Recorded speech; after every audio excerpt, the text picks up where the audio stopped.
participants will be in listen-only mode throughout today's conference. Today's call is being recorded. If you have any objections, you may disconnect at this time. I would now like to turn the meeting over to John Winstead. Thank you. You may begin. Good morning. Welcome to all today's participants.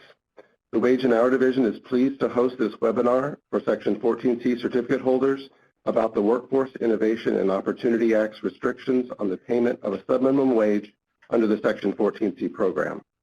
My name is John Winstead, and I will be the moderator on today's webinar. Before we begin, look for the Q&A box at the bottom of the webinar screen.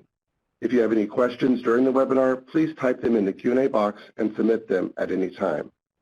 At the end of the presentation, we will address as many questions as time permits. Any questions that we do not get to today will be kept and reviewed for use in future guidance on this topic. Thank you in advance for submitting good questions. The primary speaker on today's webinar is Helen Applewhite. Mrs. Applewhite is the branch chief in the Division of Enforcement Policy and Procedures in the Wage and Hour Division's Office of Policy. Also, we are joined by Suzanne Mitchell from the U.S. Department of Education. Suzanne Mitchell is the chief for the Vocational Rehabilitation Program Unit in the State Monitoring and Program Improvement Division of the Rehabilitation Services Administration, which resides in the Department of Education. She will be available during the time of Q&A to help address any questions that cross over into the responsibilities of the Department of Education. Before we begin, we are pleased to have Robin Runge, the Wage and Hour Division's Director of the Office of Policy and Procedures, provide opening remarks. Robin? Thank you, John, and good morning or really early morning, depending upon where you are in the country. Thank you for joining us today. It really is an honor and a privilege. The topic being presented today, the intersection of the Section 14C certificate program and the Workforce Innovation and Opportunity Act, also known as WIOA, is important, and we're happy to have you join this webinar to hear or be reminded of the changes that have taken place and provide you with the opportunity to ask us your questions. Today's topic is important because it gets to the core of the mission of the Wage and Hour Division, to promote and achieve compliance with labor standards that protect and enhance the welfare of workers in the United States. While our mission serves to protect all workers in the United States, it has a special meaning and heightened importance for workers with disabilities. As you may know, the scope of WIOA is much broader than the changes that affect employers operating in the Section 14C program. It modifies the workforce system, aligning it with regional economies and strengthens the network of American job centers to deliver more comprehensive services to workers, job seekers, and employers. It builds closer ties among key workforce partners, business leaders, workforce boards, labor unions, community colleges, and nonprofits and state and local officials, while striving for a more job-driven approach to training and skills development. Specifically for our discussion today, WIOA improves the services provided to students with disabilities as they transition from school to work and mandates many steps to be taken before a worker can transition to subminimum wage employment. WIOA also increases individuals with disabilities access to workforce services to prepare them for competitive integrated employment. It requires employer engagement and promotes physical and programmatic accessibility to employment and training services for individuals with disabilities. The Wage and Hour Division ensures compliance with Section 14C subminimum wage employment. Our goal is for every employer who holds a 14C certificate to operate in compliance and be aware of other federal obligations. Like this webinar today, the Wage and Hour Division is dedicating outreach efforts to workers, parents, and or guardians and other interested parties. We've developed a workers' rights card and a website to educate employers, parents, and guardians about their rights and protections under the law, as well as providing contact information for them to get in touch with the Wage and Hour Division if they need additional information or would like to file a complaint. I encourage you to monitor our website for updates specific to WIOA requirements. Again, thank you for your participation today, and I'll turn it over to John. Thank you, Robin. On today's webinar, we will review the WIOA requirements for certificate holders, the Wage and Hour Division's enforcement authority and implementation, as well as brief highlights of the recently revised certificate application forms, WH226 and WH226A. There will also be a limited time to address your questions. So without further delay, here's Helen Applewhite to begin. Thank you, John, and I too want to thank everyone for attending today. As you know, Section 14C is a provision of the Fair Labor Standards Act which establishes minimum wage, overtime pay, record-keeping, and youth employment standards affecting employees in the private sector and in federal, state, and local governments. Section 14C authorizes employers, after receiving a certificate from the Wage and Hour Division, to pay subminimum wages to workers who have a disability that impacts the work they have been asked to perform. The certificate also allows the payment of wages that are less than the McNamara-O'Hara Service Contract Act and the Walsh-Healy Public Contracts Act prevailing wage rates. Employers must obtain an authorizing certificate from the Wage and Hour Division prior to paying subminimum wages. This presentation does not review the specific requirements of the Section 14C program. For more information about 14C requirements, please visit our website at www.dol.gov/WHD/workers with disabilities, and we will be providing a screenshot that includes that website address later in the presentation. Of course, I should note that this presentation is for general information only and is being provided as a public service in order to make you aware of updated and timely information as quickly as we are able to do so. The Workforce Innovation and Opportunity Act places limitations on the payment of subminimum wages to individuals with disabilities by requiring the completion of certain requirements prior to the payment of a subminimum wage. The WIOA was enacted on July 22, 2014.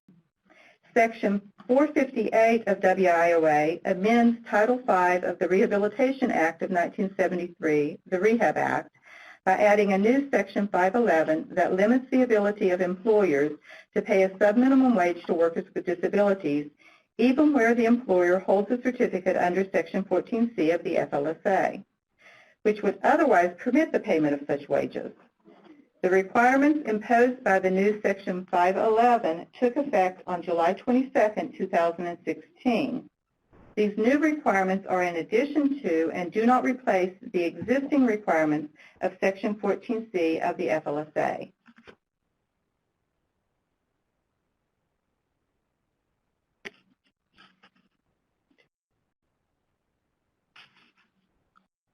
The Secretary of Labor's enforcement authority is conferred by the Fair Labor Standards Act, the FLSA. The Secretary of Labor is empowered to administer and enforce the minimum wage and overtime requirements set forth in Sections 6 and 7 of the FLSA, and to issue and revoke subminimum wage certificates, and to remedy unauthorized payment of subminimum wages. Section 511 requires payment of the minimum wage by employers with 14C certificates who have not met the requirements of that section for each employee who would otherwise be eligible for payment at a subminimum wage. Accordingly, if an employer fails to comply with any of the Section 511 criteria for payment of a subminimum wage, the Secretary may assess back pay and any other appropriate relief in the same manner as would be assessed against any other employer who failed to pay the minimum wage as required by Section 6 of the FLSA. The Wage and Hour Division is authorized to seek back pay at the full minimum wage rate for each individual for whom the mandatory services and/or documentation has not been provided, or if that documentation or the services do not meet established criteria.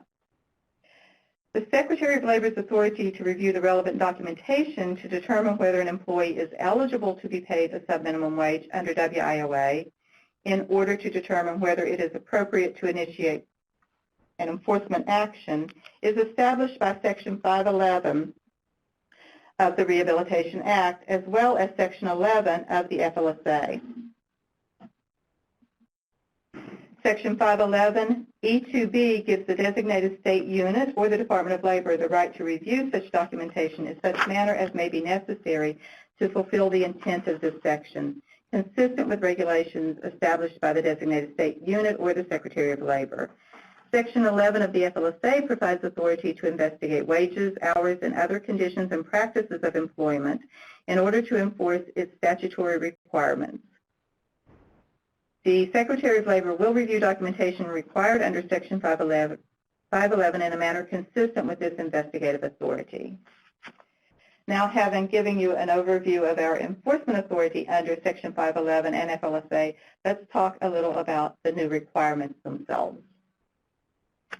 WIOA establishes two new requirements that must be met in order for a worker with a disability to be paid a subminimum wage. Individuals with disabilities 24 and younger, youth, must be provided with various services designed to improve their access to competitive integrated employment, including transition services, vocational rehabilitation, and career counseling services before they are employed at a subminimum wage. And all workers, including youth, must be regularly provided with career counseling, information and referrals, and information about self-advocacy, self-determination, and peer mentoring training opportunities as a condition of payment of a subminimum wage.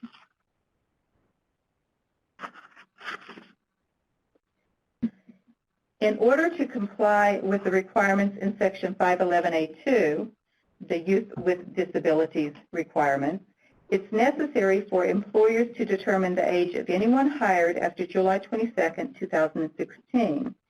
If a new employee is age 24 or under, the employer must verify that the employee has completed all three of the statutory requirements prior to being paid a subminimum wage. These requirements do not apply to youth who were already working at a subminimum wage as of July 22, 2016. However, these youth must receive the same annual career counseling and information required for all current employees. If a youth with a disability begins work after July 22, 2016, the youth cannot be paid a subminimum wage unless all three of the requirements found in Section 511A2 are completed. Those requirements are: 1, receipt of pre-employment transition services that are available under Section 113 of the Rehabilitation Act or transition services under Section 614D of the Individuals with Disabilities Education Act, IDEA.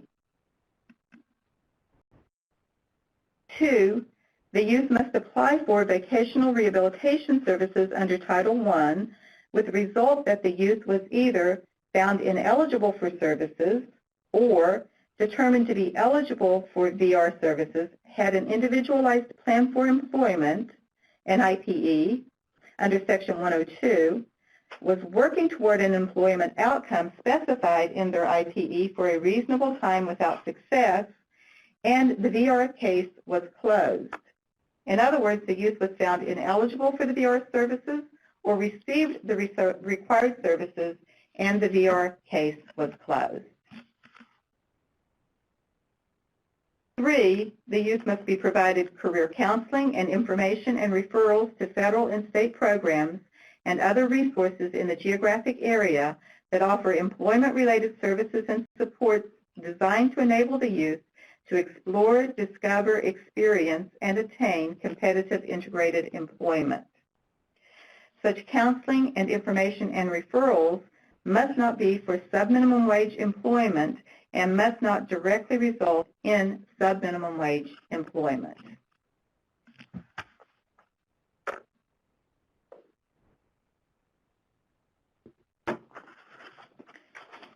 In addition to the youth requirements, Section 511C prohibits a 14C certificate holder from continuing to employ an individual regardless of age or date of hire at a subminimum wage unless both requirements found in this section are met.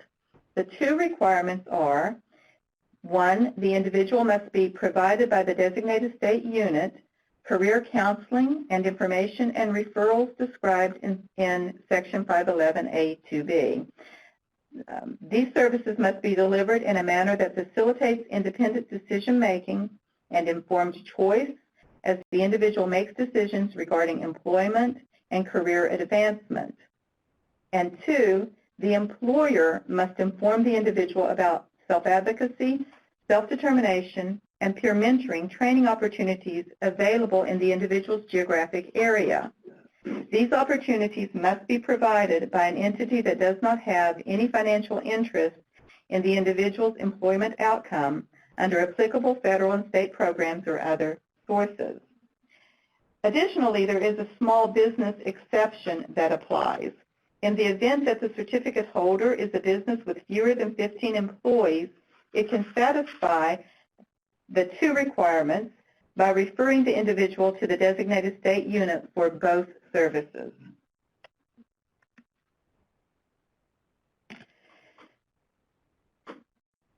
Section 511C prohibits a Section 14C certificate holder from continuing to employ an individual regardless of age or date of hire at a subminimum wage unless both requirements found in this section are met.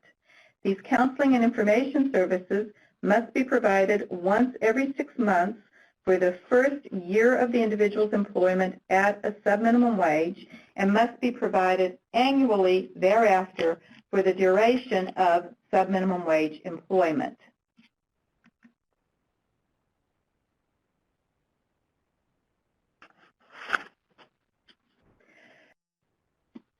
Employers must review, verify, and maintain copies of documentation indicating that the youth has completed each of these requirements before the youth may begin work at a subminimum wage.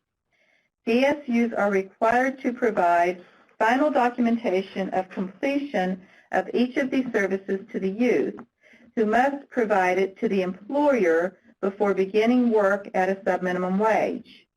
A DSU must generally provide the documentation to a youth within 45 days after completion of the service and must provide a final cover sheet that itemizes each of the documents provided.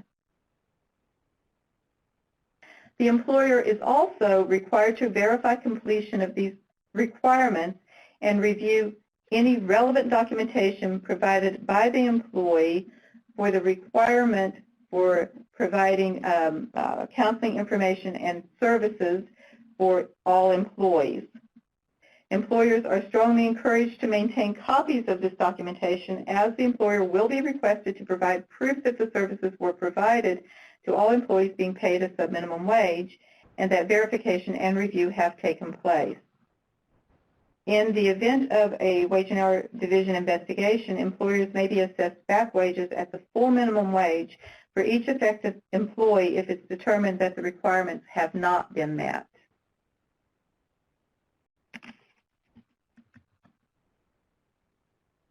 Additionally, Section 511B2 prohibits local or state educational agency from entering into a contract or other arrangement with a Section 14C certificate holder for the purpose of operating a program to employ individuals who are at age 24 or younger at a subminimum wage. Those contracting provisions are enforced by the Department of Education. Thank you, Helen. This concludes the presentation of the requirements and provisions added under WIOA. We can now move to begin answering any questions that you have submitted. If you have not submitted your question yet, please go ahead and do that now. While we are looking and gathering any of those questions, Helen, would you please take a few minutes to remind certificate holders of the revisions made to the Section 14C certificate application forms? Sure, John, I'm happy to. On January 17th of this year, the Department posted revised forms WH226 and WH226A, the application for authority to employ workers with disabilities at subminimum wages. The revised forms are effective immediately and should be used by employers wishing to apply for or to renew a Section 14C certificate. The revised forms will help the Department inform applicants and collect information about the requirements introduced to Section 14C certificate holders under Section 511 of the Rehabilitation Act pursuant to WIOA, and do a few other things as well. The major areas of change include, with regard to the 226, the primary form for application, the most significant changes include adding a question about whether the employer currently has or expects to enter into a contract with the federal government that is covered by Executive Order 13658, also known as the Minimum Wage Executive Order. The changes also removed the question relating to the primary disability group employed by the applicant. It reduced the number of prevailing wage surveys and time studies collected. We also added a question to identify and request information that is relevant to the requirements for Section 14C employers under WIOA. Additionally, I would also note that we've added an email address to the WHR 226 form. This will allow us to more directly and timely provide updates to our 14C certificate holders with changes and updates in the future. So please be aware of the new email address on the form. The primary changes to the WH226A, the supplemental application form, include collecting additional information about each specific worker with a disability who was paid at a subminimum wage rate. We have also updated and expanded the instructions for completing both the WH226 and the WH226A. The prior version of these forms are no longer available from the department. The prior versions expire on May 31st, 2017, and after that date, May 31st, prior versions cannot be accepted. Only the revised forms will be processed by the department as a valid application after May 31st of this year. We'll pause now while we look at the questions, and we'll rejoin very shortly with answers to some of your questions.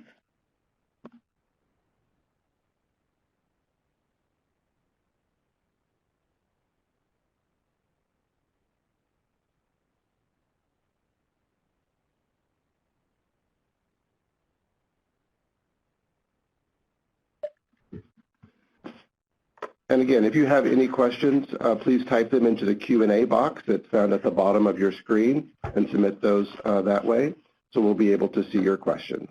Please do that at this time. Thank you.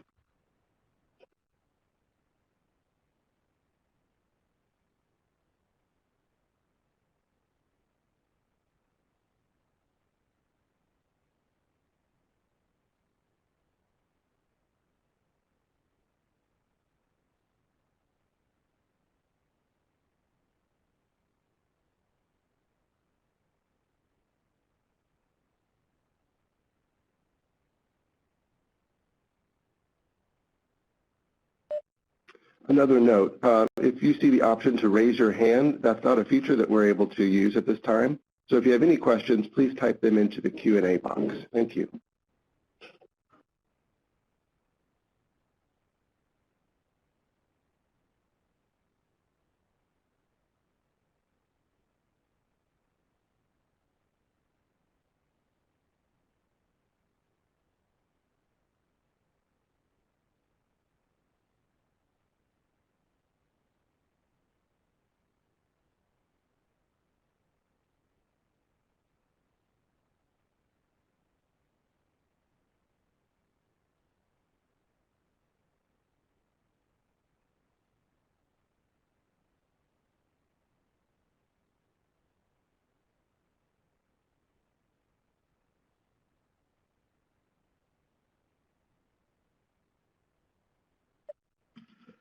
Some of the questions that we have received focus around the timing of requirements. One question is, when must a 14C certificate holder provide the information required by Section 511?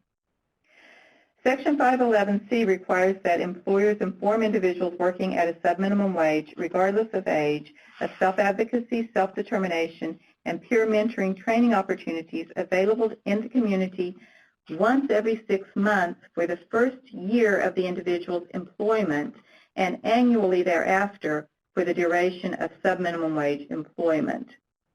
That means that the certificate holder has until July 22, 2017 to provide this information to any individuals who were employed at a sub-minimum wage as of July 22, 2016, and then annually thereafter. For individuals employed at a sub-minimum wage after July 22, 2016, the information must be provided within 6 months of their hire date, and again, 6 months later, and then annually thereafter.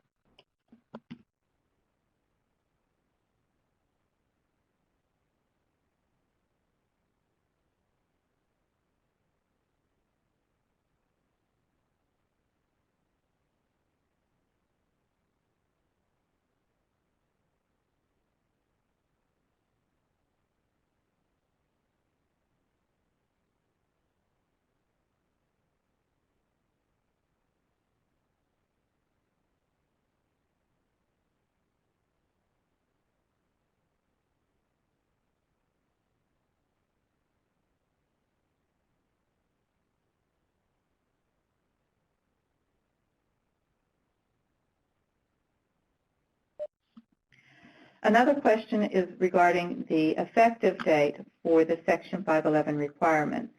Section 511 took effect July 22, 2016, which is 2 years after enactment of the WIOA.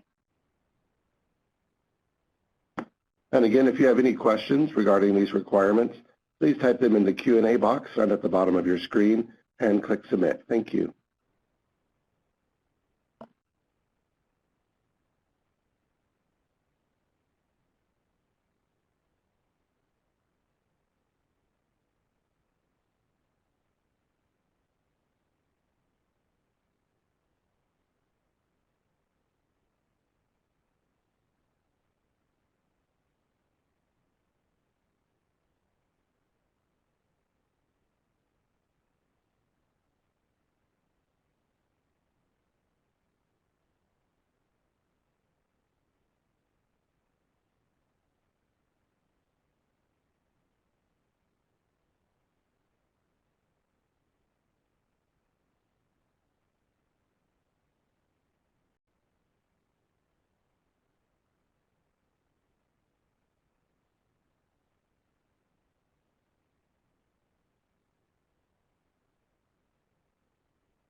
We had a question about the requirements of Section 511 for employees of any age, so I just want to go quickly back over those requirements. Section 511 specifies that no employee, regardless of age, can continue to be paid a sub-minimum wage unless the DSU, that's the designated state unit, provides the employee with career counseling, information, and referral services. And the employer, that's the Section 14C certificate holder, provides the individual with information about self-advocacy, self-determination, and peer mentoring training opportunities available in the individual's geographic area. Small business employers, those with fewer than 15 employees, can satisfy both requirements by referring employees to the designated state unit, which must provide those services. So that is, career counseling and information and referral services must be provided by the DSU, and information about self-advocacy, self-determination, and peer mentoring training must be provided by the employer, the 14C certificate holder, every 6 months for the individual's first year of employment and annually thereafter for the duration of subminimum wage employment.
All right, we have a question that reads, if the DSU does not complete the required training of those individuals who are working at subminimum wages July 22nd, 2017, do employers have to pay back wages for those wages earned between July 22nd, 2016 and July 22nd, 2017?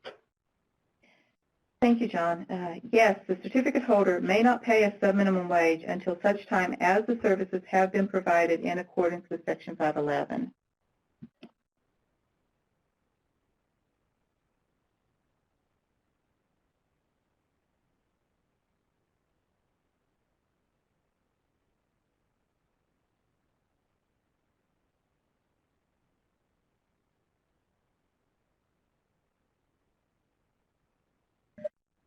So full minimum wage will be required to start July 22nd, 2017, and will be required to be paid from that time forward. If the full minimum wage was not paid, then back wages could be assessed to bring the individual up to the full minimum wage in any investigation that we did. The one thing that I would add to that is we are working very collaboratively with the Department of Education to ensure that the DSUs are able to provide the services in a timely manner in all instances.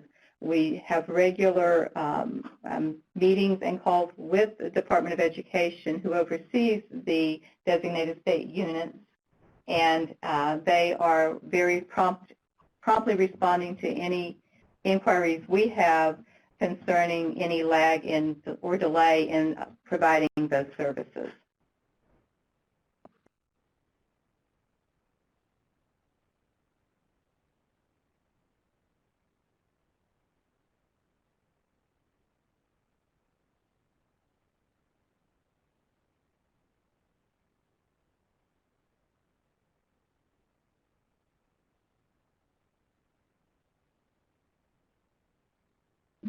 All right, another question is, can an individual who is under 23 and doesn't have the required letter from the Vocational Rehabilitation Department attend the 14C program as long as they don't work?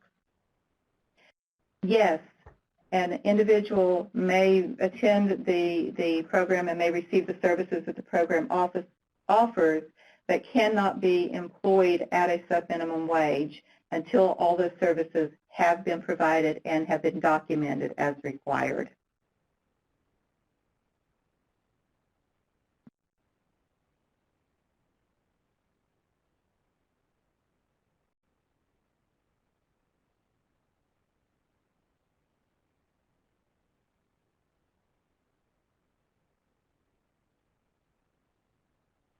All right, another question is, does the self-advocacy information come from the employer or the designated state unit?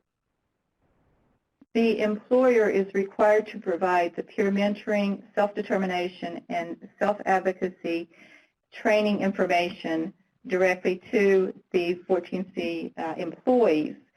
There is one exception if the employer has 15 employees or fewer, they may refer that requirement also to the designated state unit.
All right, another question is define found ineligible that applies to 14C, and how will it be worded?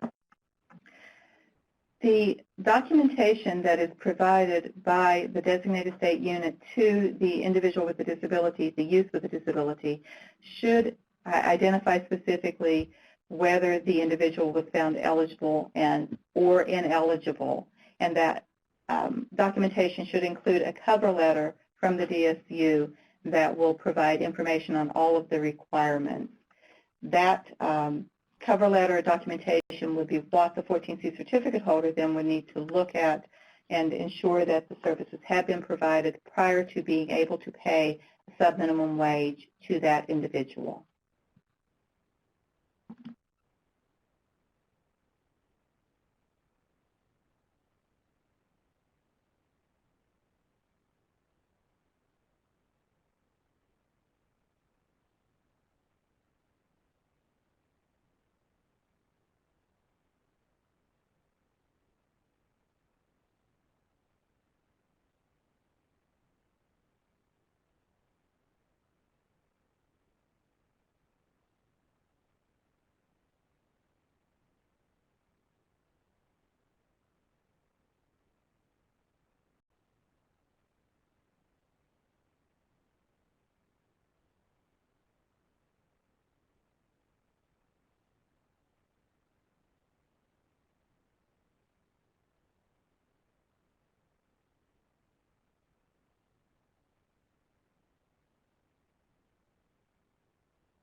All right, the next question, is there a curriculum available for the requirement of providing to the individual regarding information about self-advocacy, self-determination, and peer mentoring opportunities?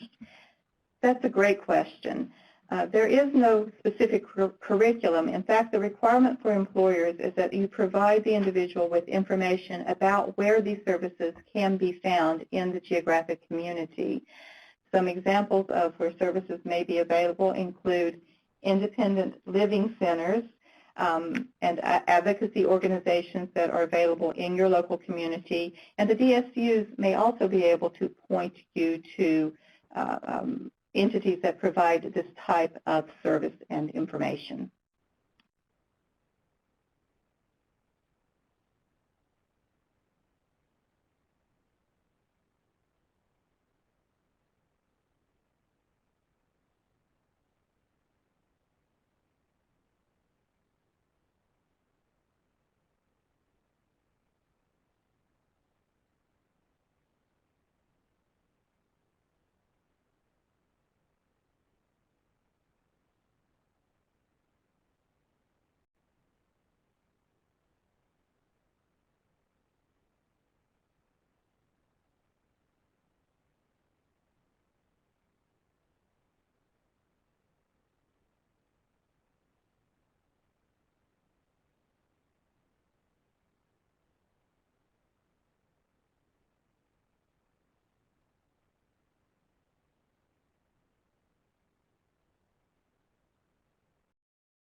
Section 511 does not prohibit contracting for the purposes of providing training and other services. However, it would prohibit payment at a subminimum wage where employment exists. So you could not pay a subminimum wage for employment to an individual, a youth with a disability under that contract. And whether there was an actual employment relationship is something that we would have to look at on a fact-based scenario and make that determination.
All right, another question is for the information that employers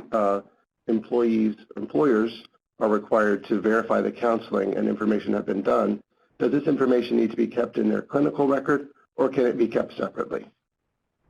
There's no requirement under Section 511 concerning where the documentation will be kept, so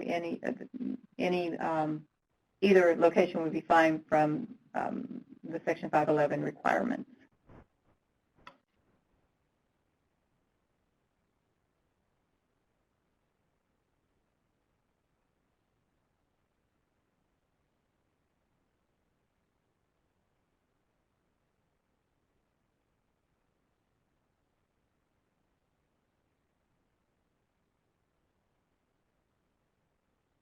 All right, and when is this documentation required to be available? The documentation will be required to be available for any investigation or inspection from the Department of Labor at any time when we're doing an investigation, in other words.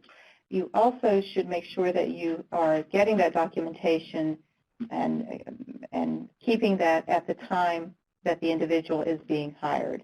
But in terms of when it would need to be presented to an official from the Department of Labor, that would be upon any investigation that we would do.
All right. What if the individual with a disability wants community employment, but their guardian does not want them to have a community job? The individual, of course, has discretion and rights as well. However, if the individual, if their parent or guardian refuses to accept the services, that individual could not be paid at a sub-minimum wage. The services are required to be provided on the time frames indicated, and if they have not been provided on those time frames, then the individual could be paid the full minimum wage and employed, but they could not be paid at a sub-minimum wage.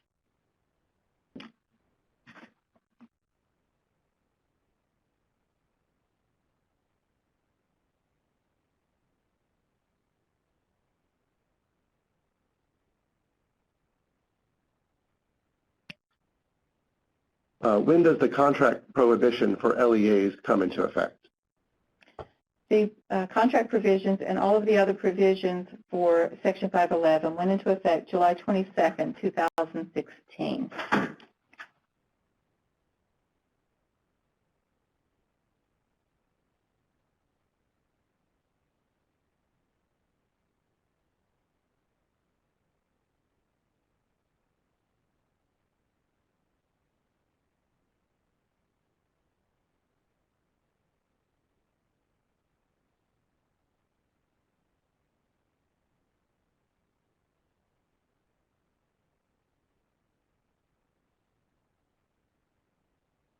Okay, the question is, please repeat the information about the requirement for a cover sheet for youth under age 24, and what does that cover sheet, what must that cover sheet include? This is Suzanne. At the completion of the activities, the required activities for a youth or for any individual, the cover sheet will include essentially a checklist of those documents that indicate the completion of the required activities.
Right, another question. The minimum wage due a person under 24 under WIOA would be the state's minimum wage. Is that correct?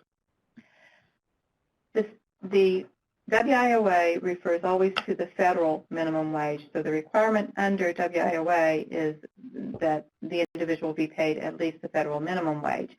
However, all certificate holders also must abide by other laws that apply to them, including state laws.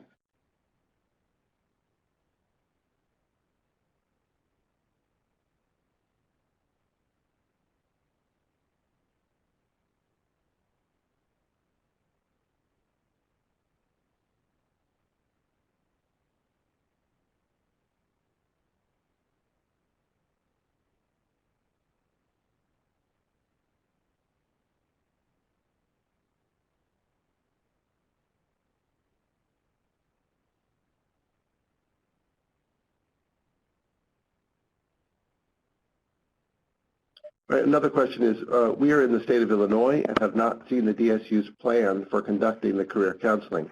What is their deadline?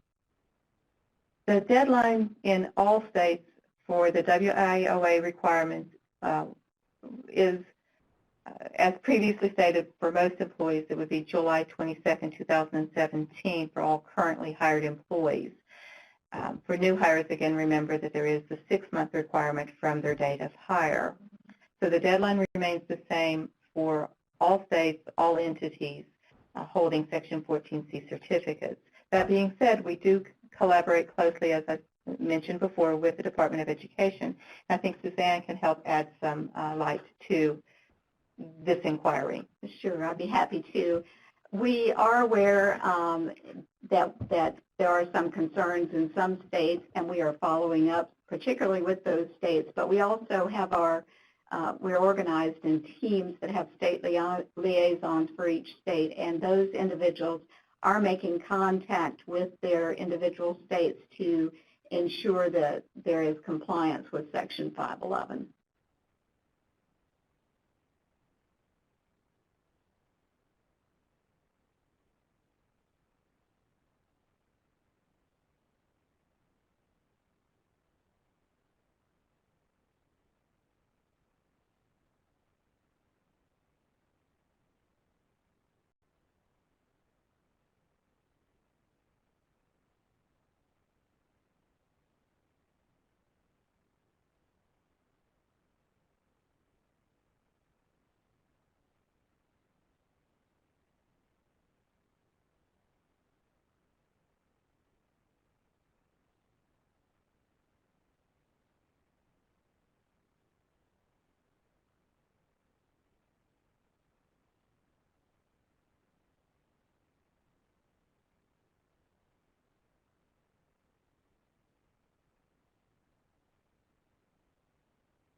All right, we have time for just a couple more questions. Who can provide the career counseling service? This is Suzanne. The career counseling and information and referral services can be provided directly by the designated state unit or the VR agency, or it can be provided through a contract with an entity that has individuals who are qualified to provide the career counseling and information and referral services, such as an independent living center. The documentation, however, must be signed off by the DSU and provided to the individual by the DSU.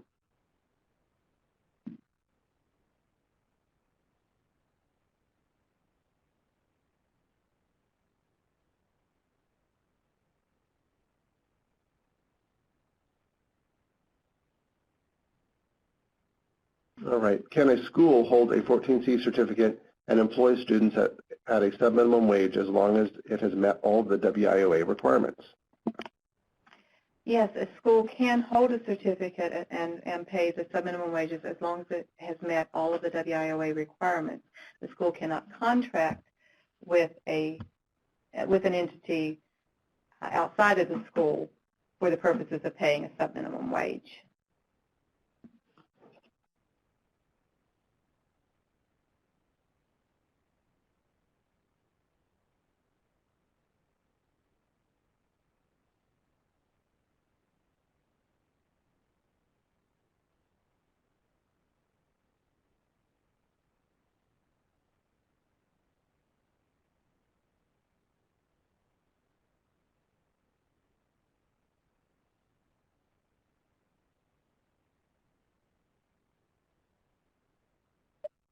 Okay, the last question for today. If a worker is working with two different sub-minimum wage employers, can the worker participate in a single review and provide documentation to both employers, or must they participate in two separate reviews? Yes, that should be fine as long as both employers have received the documentation and are able to maintain and provide that documentation if requested.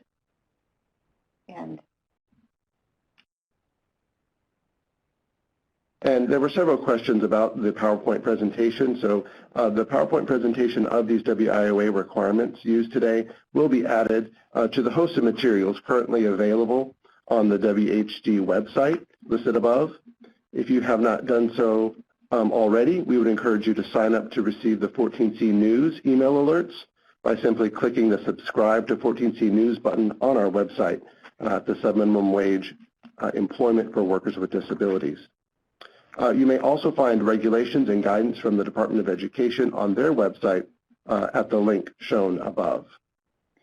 I want to thank you for your participation on today's webinar. We appreciate your interest and all your efforts to comply with all of these new requirements under WIOA. We also want to acknowledge that we were not able to get through all of the questions that were submitted. We will continue to review those, and they will be helpful for us in providing future guidance on this topic. Thank you. I want to thank Suzanne for her participation and others who have helped in putting together this webinar today. We appreciate your time and attention. Thank you. This concludes this webinar. Thank you once again. This does conclude the presentation. You may disconnect at this time.